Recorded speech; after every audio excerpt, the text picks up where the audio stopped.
Hi, Pankaj Patra welcomes you in my YouTube channel. आज मैं आपके लिए लाया हूं शॉर्ट हैंड की स्पीड डिक्टेशन। ये स्पीड डिक्टेशन वो डिक्टेशन है जो आपको पार्लियामेंट्री रिपोर्टर के एग्जाम में काम आएगी। और पार्लियामेंट्री रिपोर्टर का एग्जाम देते समय आपको पता है बहुत अच्छी स्पीड होनी चाहिए, एक्यूरेसी की डिमांड होती है।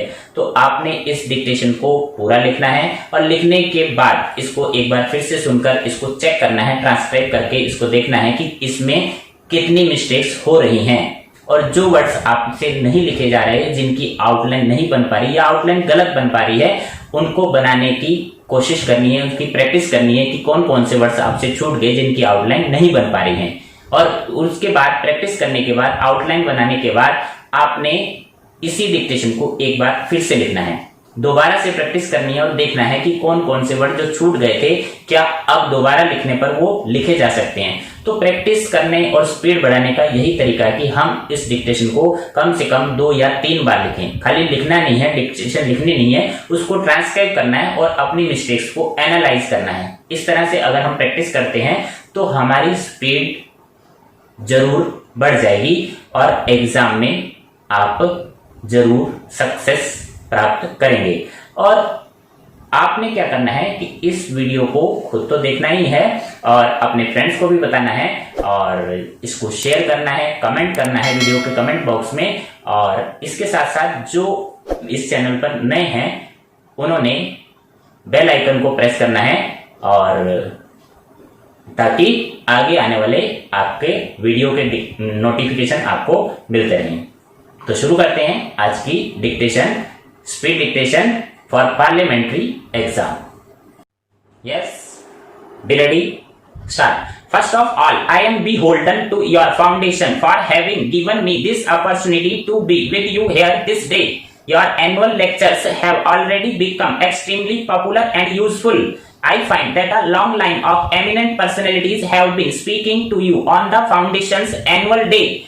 They have presented their points of view to you. They have brought to bear their experiences on the issues of population and development. Going through some of their speeches, I found that there is a very little that has been unsaid or remains to be said on this particular subject. Hence, I find myself rather in a very difficult position to propound anything new or worthwhile. It is my handicap also that I do not belong to the profession of those who have been working very hard on this particular issue, and therefore what I would speak to you today will not be anything new, but I will try to minimize the torture of listening to me by trying to be as brief as possible, because I think that it is the only way to earn your goodwill. Well, friends, for some of you who are present here, you know that I belong to a particular school of thought in this country which firmly believes that we have a great future ahead, and I am bullish, I would say, on India. But certainly there is one subject on which I feel cowed down and I do not feel strong enough to defend our records, and that is the question of population. I think some of us have been guilty of not giving the same prominence to this subject which it deserved. Not that there were no proponents of this particular thought or idea that population is a very important dimension of a country's growth problems.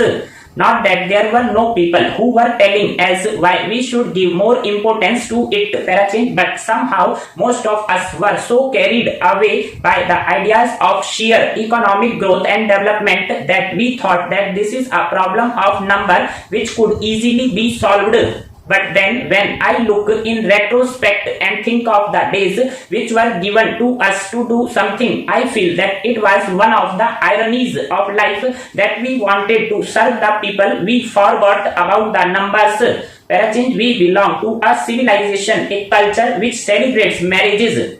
We have a fascinating concept of weddings and wedding ceremonies. We spend lots of money on sweets and laddus when babies are born. Yet at the same time we discover what a horrifying figure the people become when the numbers become unmanageable, and therefore we felt that perhaps the developmental side would remain gloomy and dark unless and until the population side is brightened up and looked into in a very different manner from where we have been looking at it. In fact, when you look at the prospects of India with 850 million people already in position, and we are marching advancing towards a mark called billion number people on this earth, we find that perhaps we will not really be able to take care of the welfare of those great numbers.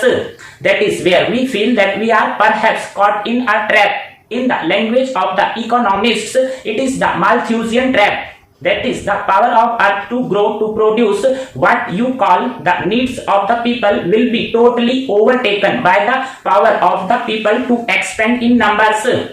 About 200 years ago, when the 18th century was coming to an end, Europe witnessed a similar situation. Hundreds and thousands of people were sleeping in absolute discomfort in the lanes and bylanes of London, Paris and other places. There was a wave of unrest all over. There were disturbing factors all over. There was a tide which was running so high that people did not know and could not understand as to what its meaning was. But one thing was clear, that throughout Europe there was uneasiness, there were convulsions, there were revolts to which they could not attribute one single cause to explain it. Last para. In France, of course, they found some sort of an answer in the failure of its economy and the collapse of its finances. But in the rest of Europe, they were becoming victims of swelling numbers of people, in that they would not understand as to what was motivating these people to call and to question their status quo, to shake the roots, as one would say, the institutions of Europe. Then there came a discerning man by name Malthus,